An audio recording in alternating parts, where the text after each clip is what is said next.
Hello, and welcome to Journey to a Cat Care Business, Episode 2. I want to welcome you to my second episode, and the focus is all about cat sitting.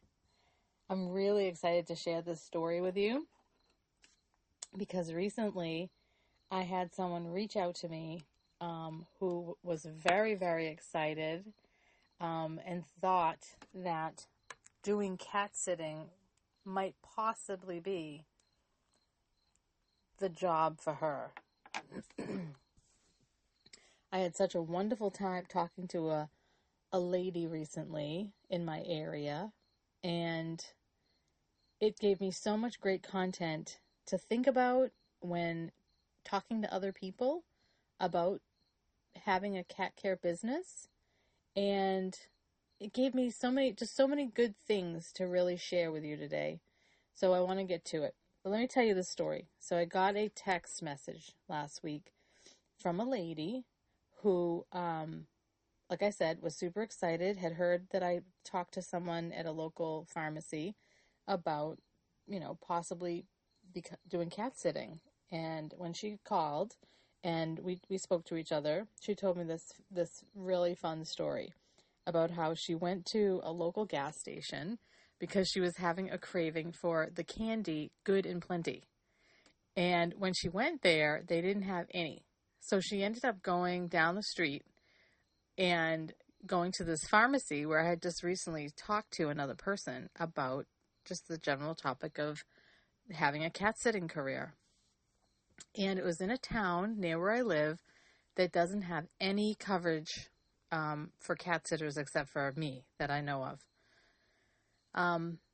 So I was super excited, and I could tell that this is something, as we talked, that it seemed like initially that this would be something that she could be really good at doing, and her personality type, I think, would be really, really good at this. And the stage in her life also seemed like it would be a good career try. So in the end, though, a couple days later, she texted me back and she said that she did not want to work having her own business as a cat sitter, but she would want to work for someone doing either pet sitting, pet care, dog walks, or cat sitting. And unfortunately, in her town, there isn't any other company. There's no company where I could point her in the direction to pitch herself to work as a cat sitter. I was really hopeful that she would start some kind of part-time service so that she would be officially in her own independent contractor and that I would be able to possibly hire her. So it gets kind of tricky because I don't have a lot of people that work for me. I have one pet sitter that helps me.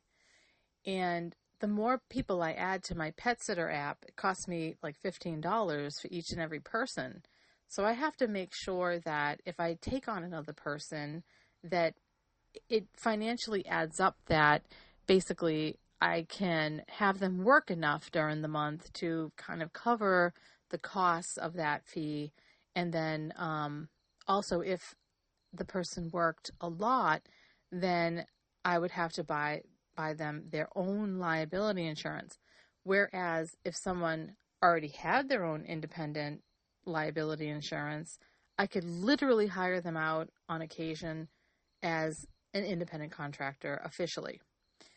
So anyway, this conversation gave me a lot of great things to think about when talking to different people, and I thought it'd be a good episode to share with you about what type of person would this really be a good fit for, doing cat sitting.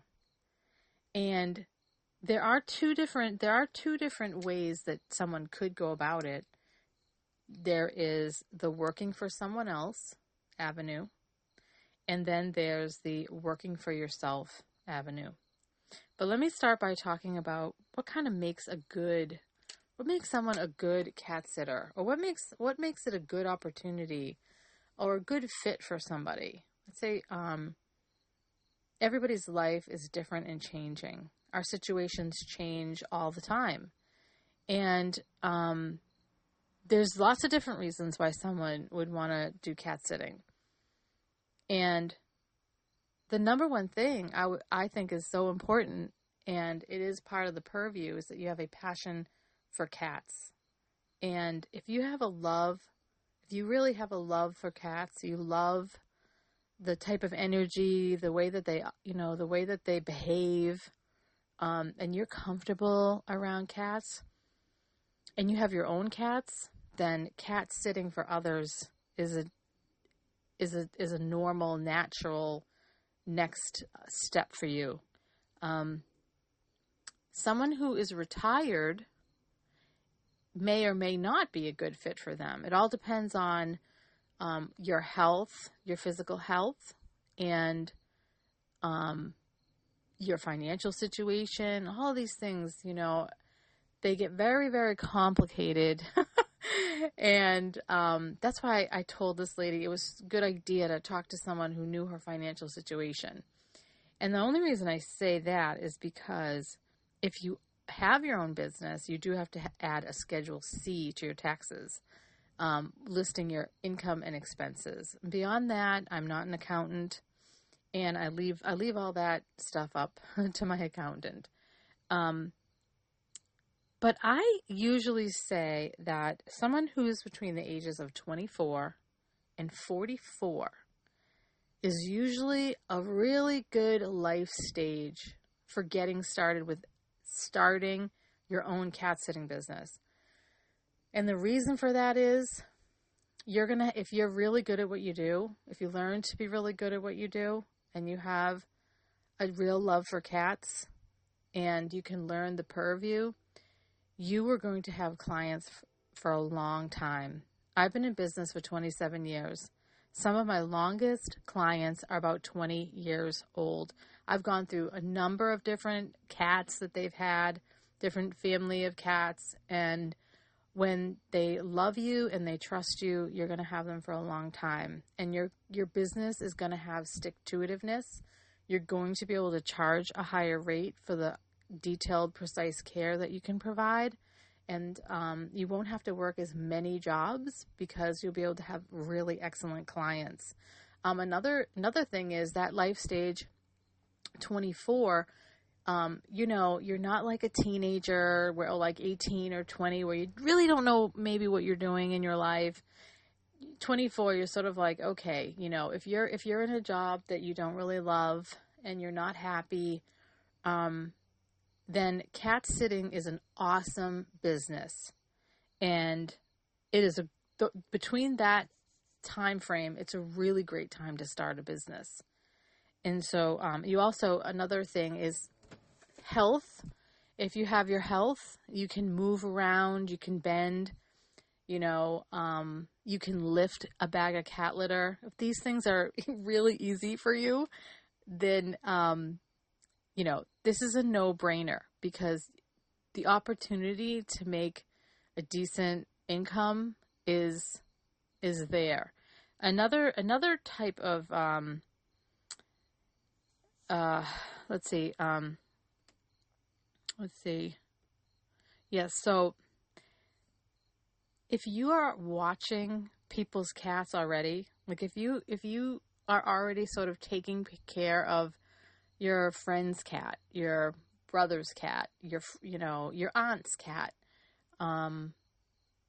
if you've already been doing that, then it's a no-brainer. If you're already taking care of people's cats, then you are already sort of naturally sort of moving in that direction. So one of the things that this lovely lady shared with me is that, even working for someone, let's say you're working for a pet sitter who hires you as an independent contractor, you would get a certain percentage of that, the fee, let's say, for that visit. So let's say a visit is like $35 and you're getting 60% of that because the company's paying for, the liability insurance and marketing and all of this stuff, handling everything with the client. she was saying to me is that, do you realize that I would make about $26 an hour for that hour that I would be there? Now, she wouldn't be working by the hour, but if she was at a client's house for an hour and she made $26, she's making $10 more than if she was at a local chain making $16 an hour. The other cool thing is she wouldn't have to work actually as many hours because she could do a couple of visits a day before she could get up and do a couple of visits in the morning, be home by lunch, and she really wouldn't be like on her feet the same way that she would be, let's say, at a Lowe's or Home Depot or Target or something like that. Another type of thing is if you're self-driven, if you and what I mean by that is, you can get up in the morning and you have 3 or 4 visits on your schedule, that you are going to diligently do them, and that no one has to really hold your hand and make sure you do them.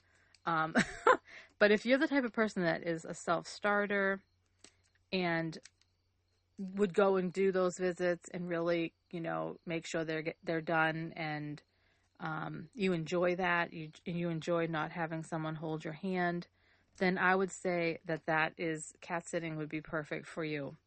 Another thing is you'd have to have a car. Now, I was giving this some thought because clearly if you're in Boston or somewhere, you could probably do some cat sitting right around where you are and maybe take the T. So I'm not as familiar with city life, but certainly if you're out on the South Shore of Boston, you're down by the Cape, you're in sort of that type of area, you're going to need a car for sure. And it's going to need to be reliable. And that's super important that you have that. The whole being at a visit, when you say you're going to be at a visit, the accountability, and certain types of people are not really good at that. So certain people are not trustworthy to do that. And you're taking on a job where animals are waiting for you. A lot of times, I have some clients that do not get fed free choice. They get fed in the morning, and then they get fed in the evening. And there's no food in between. And older kitties, sometimes they just cannot wait. They cannot wait hours and hours and hours for you to show up. If they need to get fed very early, I always suggest people to do a wet food feeder that's timed, and that will keep the food fresh with an ice pack. But basically, if you've got a couple of morning visits that you need to be at, especially if animals need medicine or food, that kind of thing, you really need to be someone who is very reliable like that. Another great personality trait is a little streak of independence. And I say that again because you have to be kind of like able to do a job that you say you're going to do. And I'm the type of person, I like independence. I don't like working at a particular place for a certain number of hours. I like having a schedule in front of me that sort of flows a little, and that I can get up and go do all my jobs, and I can pull over and get a coffee. I can run into the library and pick up my library books. And I can like juggle my schedule myself because I'm an independent person, and that's the most comfortable thing for me. So if you are someone who likes that freedom and kind of flexibility, maybe you just on days that you don't feel good, if you're right around where you live, you pop home, you're able to take some aspirin, use the ladies' room, see your own cats. Maybe you have a break in between your next visit and you can get some things done at home. I mean, disconnecting and disconnecting, if you're good with that, then this would be good for you. But if you're someone who needs a lot of structure, a lot of hand holding, you like to go somewhere and check in and check out, this wouldn't probably be for you, unless maybe you wanted to work for someone else and you have the app that you check in and then you check out kind of thing. So that's something to consider. Um, I'm not an introvert per se, but I think it helps to be a little introverted, because if you're someone who really likes people and you do not like working alone with just cats who aren't really talking to you, if you're so extroverted that you can't do a cat sitting visit for like a half an hour or 45 minutes without talking to someone on the phone while you're doing it, then this wouldn't be for you, because someone who is doing a cat sitting job really needs to spend a certain amount of the time being focused and being able to do all like the detailed, precise care, and making sure they're checking everything off that the cat parent really needs to have done. Or maybe you need to just be quiet and monitor a cat, and you can't be doing that when you're talking on the phone with someone else. So if you can't, not that you see, if you need to use your phone, obviously, it's like one of these things. You really have to, you can't be someone who's just going to be glued to your phone. You have to be someone who's going to be glued to that job, glued to where you are in the visit, and really glued to the cats, because cats don't really show their illnesses, they hide them. And so this is something that's been a struggle, because there are cats that sometimes they won't let you touch them, or they won't let you see in their mouth or explore a little more. And you might have a hunch that they maybe have something going on with their mouth. Just for an example, I took care of a cat recently who's had just a history of dental problems and recently had a third or fourth surgery. And he was having like drool come out of his mouth. And every day it looked different. Some days it looked like it was there. Another day it looked like it was kind of resolving. And I thought it was he was drooling because he doesn't have any teeth, that sort of thing. And so he's a very standoffish kitty, doesn't like me to touch him. But then when the owner came home, she found that the mouth was further infected. If you were never paying attention to really these minute details, you wouldn't even know, like, because I did write to the owner, and because I noticed that. But if you're so self-absorbed with yourself that you're not paying attention to the cats that are in your care, this type of job wouldn't be good. And so if you like to work alone, you like your independence, you love being around cats, then it's going to feel like you're talking to your friends all day by being with the cats. Let's see. Another thing is, not that you have to have this, but if you're a little intuitive, if you're in touch with exploring like the feelings of the cats, it's a bonus, because cat parents like to know how their cats are feeling. They like to know that they're comforted, that they're relaxed, that they don't miss them, so that they can have peace of mind, that they can relax while they're on vacation. And so if you're able to really process how they're feeling and their behavior each day, and you can convey that to the owner, they're going to have such a much better experience. Another thing is, like, cat parents really like some people like detailed care. And so sometimes there's a lot of tasks. We call that a VIP service or a concierge service. And they're going to pay a higher price for this detail service. But you need to be someone who's going to either have it written down in the app, or have it written down at the client's home, and you're willing to go through all those things and take that extra time to just make sure all those things are getting done. Another thing is, I put down here, is that you really need to be able to take instruction from someone. So if you're going to work for someone, you need to really listen to what they are telling you, what they want.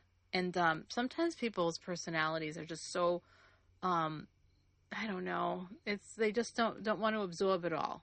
And they think it's maybe in their mind that you're just going in and putting some food down and playing with the cats, when actually there could be about 20 different detailed things that really need to get done at that client's home. So I always say that whether you have a business doing cat sitting or you're working for someone else, that you need to be able to take instruction, and it's not personal. It's being able to do an above and beyond service to bring peace of mind and have clients coming back again and again. And ultimately, the client is the boss. So even if you're self-employed, your client is really the boss. And when you take instruction from someone else, like I said, it's not personal. It's actually a blessing because you get to hear their expectations and you get to over deliver. So that's something I wanted to share a little bit with you. Something to think about. So one of the things is the complication of hiring someone. So like I had said, this particular lady who I really enjoyed talking to, I thought would have made an amazing cat sitter.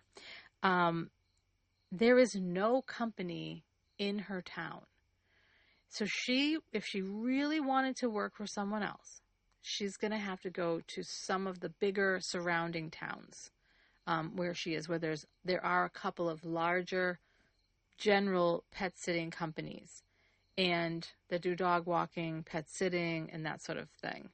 So unfortunately, a lot of these like little towns, like where I live, they really don't have, some of them don't have a pet sitting company that's in the town and that she could work with. So there's many towns. And then if she's not willing to go outside of her town, then it would be tough to refer someone to that other company, which I thought that would be the second alternatives to refer to a different company where she could work.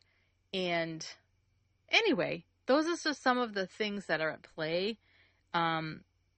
If she had started her own company, she would be the only, besides me, which I'm not in that town, she would be the only professional cat sitter or dog walker. She just decided to do dog walking in that town. She would have had the whole entire town.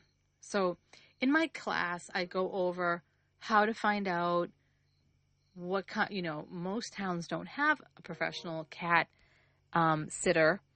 And I go through ways to show you how to research your town, the surrounding towns, how to charge, and how to set up services that are appropriate for your town and that sort of thing.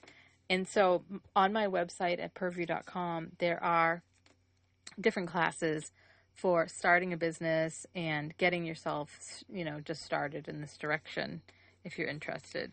So one of the benefits of, let's say, working for someone else, the benefit of working for someone else is you could work part-time. You can sort of pick and choose different shifts that you're available. You could choose to be an independent sitter and have your own insurance, which you'd get a better rate and more percentage if you worked for another company that did the percentage. And maybe you'd make a higher rate if you were listed as an employee. Another benefit is you could actually take a little bit more time off. So there's a little bit more flexibility there. And if you're worried about backup, so like let's say you're in a situation where you're worried about yourself, like maybe you don't have someone else to help you. I have my husband. So in situations where I'm really busy or I'm not feeling good, I'm able to take him with me and he's able to help me. When my mother was younger, I was able to take her and she was able to help me. But if I didn't have anybody to help me and I thought I was developing, let's say, health issues or who knows, just a number of different concerns that would put me in a situation where, let's say I had an elderly parent who didn't live in the area. And if he got sick or she got sick and I needed to go and be with them, I wouldn't be able to do that because I would have commitments if I had my own company. Whereas if I worked for someone else, I could call my company and I could say what happened and they would have other pet sitters on the team that could pinch hit and take those visits that I said I would do. And the other reason that is good to work for someone else is you just really don't want the hassle of managing a business. Maybe you just want to do it part-time. You're not sure how long you want to do it. And doing it part-time for someone else is just a great way to do it. You get to visit with cats. You get to do a high quality of service. You get the whole blessing of being with the animals and just everything that comes with doing a visit with cats, but you don't have to carry the burden of all the details of a business. And before I close, I want to share, why would it be great to work for yourself? And here are some of my reasons why I work for myself. I want to work for myself because I'm independent. I do not like working for someone else. The little bit of hassle for me to have to do my taxes at the end of the year is like a small price to pay to not have to deal with working for someone else. That's how strongly I am a self-employed person to the core. Okay. I wanted to have a career working with cats. And basically, I just love what I do. If you really love cats, you want to make a living being with them, and you basically want to have all your best friends in the whole wide world be basically cats, that's another reason. But one of the coolest things is that starting a cat sitting business is one of the lowest costs to enter into the business, because you only need pet sitter liability insurance, and a basic plan is around $200 a year. You need to have a bank account for your business, which is basically free, except you have to put in like an opening balance of some kind. You need some form of a website, but there are some free versions out there that you could use to get started. And you may or may not need a pet sitter app. So there are pet sitter app. There's a pet sitter app I use is called Time to Pet. And they just launched this new program for people who are starting their cat sitting or pet sitting business. And if you're one person and you're new to the business, it's $20 a month to start using the app. And on my blog post, I'm going to put an affiliate link. If you click that affiliate link, they're going to give you 50% off of that monthly fee. And I believe it's either 3 or 6 months. So it really gives you a chance to get up and running, learning a little bit about the Pet Sitter app, getting your business going, promoting your business, and just getting started. Now, do you need the Pet Sitter app? I really recommend the Pet Sitter app because it's going to keep a schedule. It's going to keep you accountable. It's going to help you communicate with your clients. You're going to be able to send text messages with pictures and video. And you're going to be able to track all of your income, and you have clients pay the bills and everything like that. I just love it. I think it's the right way to go. When you go to someone's visit, you click the start the visit, and when you it ends the visit. And it's just an awesome way to be accountable and to make that connection with your clients a little bit more open. However, if for some reason you couldn't do the app right away, all you need is a smartphone that you're able to send texts and pictures. When you go to someone's house, you'll text them that you're there, and you're going to start texting them updates. And then when you're done, you're going to say, I'm concluding my visit. So you could get away with it a different way. But it is certainly more professional using some form of an app. Anyway, these are some of the things I wanted to share. These are some of the things that got me thinking and about starting a business or working with cats in some way. And I just had such a wonderful time talking to that lady that she gave me all of these ideas, and I'm so grateful. So with that, I want to say thank you for listening to Journey to a Pet Care Business. And I'd like you to post in the comments if you think that you would like to start a business or work for someone else. I'd love to get connected with you on my website at purview.com, and stay in touch and have a perfect day.